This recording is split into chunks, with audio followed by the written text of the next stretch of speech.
इस्लाम का एक ऐसा कमांडर जिसने अपने दीन के लिए इतनी जंगें लड़ी कि दुश्मन उनके नाम से ही कांप जाया करते थे। इस्लाम का एक ऐसा बहादुर कमांडर जिसे सिर्फ मुसलमान ही नहीं बल्कि गैर मुस्लिम भी एक महान योद्धा मानते हैं। एक ऐसा बहादुर कमांडर जिसने यहूदियों की बड़ी बड़ी सल्तनतों को घुटने टेकने पर मजबूर कर दिया। दुश्मन उस बहादुर के नाम से ही कांप जाते और जंग छोड़कर भाग जाया करते थे। एक ऐसा कमांडर जिसे खुद अल्लाह के नबी ने सैफुल्लाह के लक़ब से नवाजा। सैफुल्लाह का मतलब होता है अल्लाह की तलवार, जिसे खुद मेरे नबी ने सैफुल्लाह यानी अल्लाह की तलवार कहा। उस अजीम शख्सियत का नाम हजरत खालिद बिन वलीद रजी अल्लाह ताला अन्हु था, जिन्होंने अपनी जिंदगी में एक भी जंग नहीं हारी। हजरत खालिद बिन वलीद का जन्म सन 552 ईस्वी में मक्का शहर में हुआ था, जब हमारे आका हजरत मोहम्मद सल्लल्लाहु अलैहि वसल्लम ने नबूवत का ऐलान किया था। तो उस समय हजरत खालिद बिन वलीद उन लोगों में आते थे जो इस्लाम के सबसे बड़े दुश्मन थे।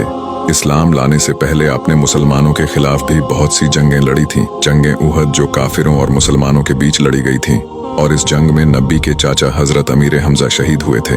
इस जंग में काफिरों की कमान हजरत खालिद बिन वलीद के हाथों में थी। हजरत खालिद बिन वलीद इस्लाम कबूल करने से पहले इस्लाम के बहुत बड़े दुश्मन थे, और जब वो मुसलमानों के खिलाफ जंग लड़ते तो हमेशा परेशान रहा करते थे और सोचा करते थे कि जब भी काफिर मुसलमानों से जंग लड़ते हैं तो हमेशा अपने बेहतर जंगी हथियारों के साथ लड़ते हैं और हमेशा मुक्की खाते हैं।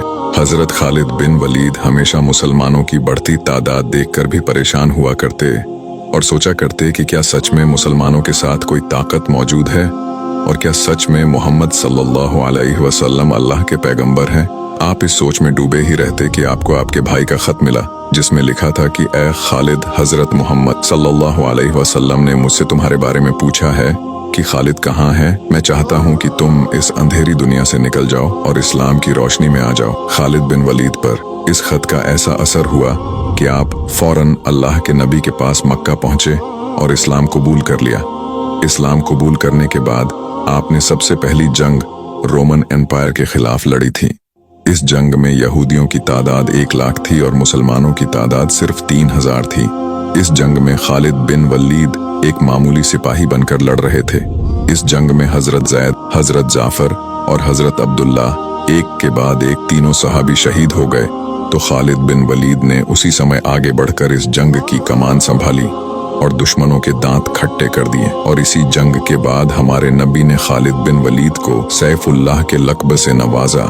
इसके बाद खालिद बिन वलीद ने कई सारे जंगें लड़ी और जंगें मैदान में ऐसे ऐसे कारनामे करके दिखाए जो तारीख बन गई। आपने 124 से ज्यादा जंगें लड़ी और अपनी जिंदगी में एक भी जंग नहीं हारी। तारीख में अभी तक कोई भी ऐसा कमांडर नहीं गुजरा जिसने अपनी जिंदगी में एक भी जंग न हारी हो, लेकिन हजरत खालिद बिन वलीद एक अकेले ऐसे कमांडर है जिन्होंने अपनी जिंदगी में कोई भी जंग नहीं हारी। उन्होंने ईरान को जीता, उन्होंने इराक को जीता, उन्होंने सीरिया को जीता, उन्होंने जॉर्डन को जीता, उन्होंने अर्मेनिया को जीता और कई सारी जीत हासिल की।